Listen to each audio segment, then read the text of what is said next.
Kozhikode medical college ആശുപത്രിയിൽ കൈവിരലിന് പകരം നാവിൽ ശസ്ത്രക്രിയ നടത്തിയ സംഭവത്തിൽ ഡോക്ടർ ബിജോൺ ജോൺസന് പിഴ സംഭവിച്ചെന്ന് മെഡിക്കൽ ബോർഡ്. പിഴവ് സംഭവിച്ചിട്ടില്ലെന്ന് ഡോക്ടർ ആവർത്തിക്കുമ്പോഴാണ് റിപ്പോർട്ട് പുറത്തുവരുന്നത്.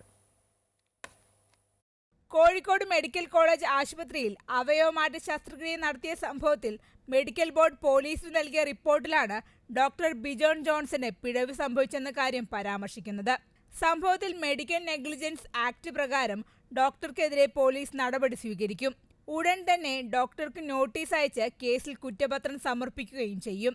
ചെറുവണ്ണൂർ സ്വദേശിനിയായ 4 വയസ്സുകാരി 6ാം വിരൽ നീക്കം ചെയ്യാനാണ് ആശുപത്രിയിലെത്തിയതെങ്കിലും നാവിന് ശസ്ത്രക്രിയ നടത്തുകയായിരുന്നു.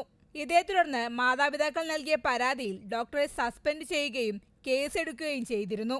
കുട്ടിക്ക് നാവിന് പ്രശ്നമില്ലെന്ന് മാതാപിതാക്കൾ ആവർത്തിക്കുമ്പോൾ പിഴവ് സംഭവിച്ചിട്ടില്ലെന്നും ശസ്ത്രക്രിയയ്ക്കായി പരിശോധിക്കുമ്പോൾ കുഞ്ഞിന്റെ നാവിൽ കെട്ട് കണ്ടെന്നും അതിനാൽ അടിയന്തരമായി ശസ്ത്രക്രിയ നടത്തിയെന്നുമായിരുന്നു ഡോക്ടറുടെ മൊഴി.